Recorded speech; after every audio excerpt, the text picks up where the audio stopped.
What's good, YouTube? If you're watching this video, you successfully made it to layer 7 of that OSI model where we give you nothing but that application you can apply directly to your life.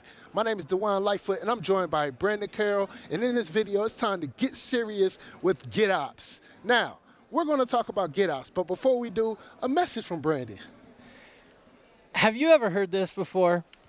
We can't update the network.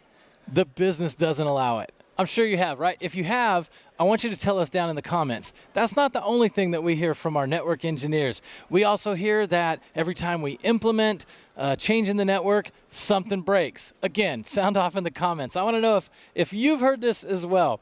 The one that I like the most is, hey, so-and-so is on vacation. We can't make any changes until they're back. Is that you? Tell us in the comments. These are the problems that we hear, and these are the problems that we're going to solve as we talk about GitOps today. So let's do it. Okay, we just finished our Chalk Talk live at reInvent 2023 on Get Serious, implementing network and security and compliance with GitOps. It was an amazing session, so we thought we would make a quick video to give you 5 things that you should know for applying GitOps for your network security and compliance. Before we get into our top 5 tips on GitOps for network security and compliance, let's talk about what GitOps is. GitOps evolved from DevOps, and the goal and the premise behind GitOps is to take your infrastructure code and separate it from your business application. So that way, developers can have their pipelines and focus on their business logic and not have to worry about the infrastructure, and the network teams and the operations team can take the infrastructure and deploy it as code through Git. Now you have your version control, and then you bring all that together with the CI/CD pipeline. So, number 1, we're going to start with networking, breaking down those monoliths. When it comes to your network infrastructures, oftentimes we have very large deployments with routing tables that are extremely large. You may have a transit gateway that has almost 1,000 routes. All of your VPCs are attached to that, associated with that one transit gateway routing table. And if you make a change to that routing table, then it affects all of your network. That monolith is something that you can break down and figure out, okay, how can we make this a micro different type of architecture? So now we have our dev environments with their own VPCs, we have a network centralized account, and we are able to segment our infrastructure, and now we can figure out how to leverage CI/CD with GitOps. Now, number 2, when it comes to GitOps, now we have to think about Git and infrastructure as code. I'll start with infrastructure as code. Infrastructure as code is saying, okay, our network deployments that we have currently, maybe we were leveraging ClickOps. Yeah. Let's figure out how we can leverage tools like CloudFormation as well as Terraform, put our infrastructure into templates, and then from there, we can take those templates and put them in some sort of version control, do pull requests around those templates in our version control system using something like AWS Code Commit, and now we're figuring out how we can automate with our infrastructure, with infrastructure as code, and then we can really leverage the power of GitOps. But we're going to talk about CI/CD, but first we need to think about security. Brandon. Yeah, so here's our third thing that you need to know, and this is secure the pipeline. Okay, so Duan mentioned code commit.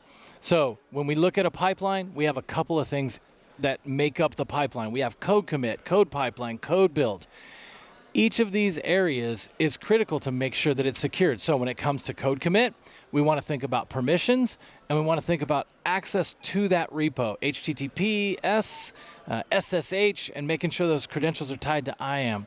And then also, when it comes to code pipeline, we have a service role that's going to be used here. It's created when we enable it. We want to make sure that that is controlled so that it's only touching services that we want it to touch. We want to use the parameter store to store our sensitive information rather than putting it in the code. And we want to have all of our build artifacts encrypted. And we're going to use KMS and customer managed keys for this. We also can run this inside of a VPC. It doesn't do that by default, but then we can apply some security groups, and that gives us the ability to control the flow of traffic throughout this pipeline. So that is securing the pipeline. We really got to think about that. Now, the fourth area that we want to talk about is security through the pipeline. We're taking this critical code and we're pushing that code through a pipeline. We want that code to be secure. The two ways that I want to talk about, that's linting and setting up our guardrails with CFN Guard.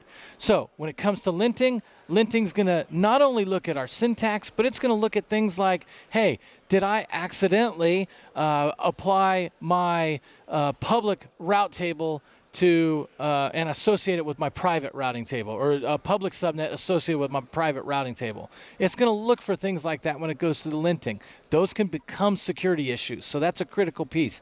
And the next piece is that CFN guard and setting up those guardrails so that we can look at things and say, you know, I don't want my transit gateway to use the default routing table. So every time I push code through here, whether or not I have a transit gateway configuration in that code, I'm going to make sure that if I do have a transit gateway configuration, I'm not using the default routing table. And I have these guardrails that I can apply right up front, and this is even before it gets deployed. So as we go through the pipeline, we check it. If it fails, we fix it. If it passes, then we go on to this test page. So that's the fourth thing that you need to know when it comes to GitOps for network and security and compliance. Let's talk number 5. Number 5, we're bringing everything together with CI/CD. On AWS, that's going to be AWS Code Pipeline. And in this pipeline, I mentioned in the beginning IAC, Infrastructure as Code.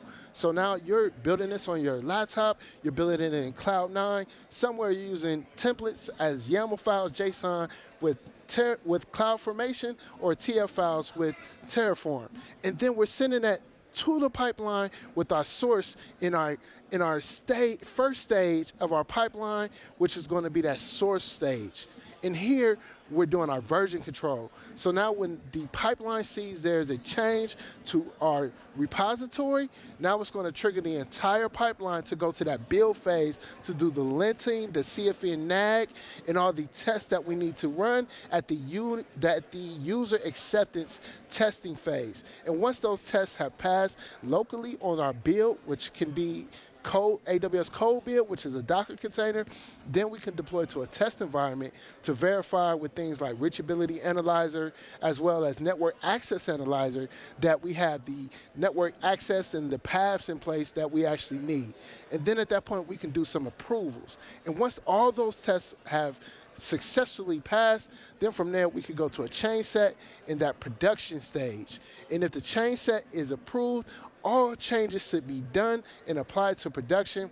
Then from there we could deploy to production, and now we can run our continuous integration, continuous evaluation with more tools like reachability analyzer, network access analyzer, AWS config, security hub, have this continuous evaluation of our infrastructure. Now we have a fully automated GitOps pipeline for our network infrastructure. We hope you enjoyed this video. We left a ton of resources in the description of this video.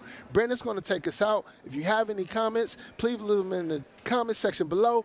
Brandon, back to you. We thank you for watching. We hope you found these 5 valuable tips for getting serious when using GitOps for network and security compliance. Again, check out those resources below, like, subscribe, leave some comments, connect with us, and we'll see you next time.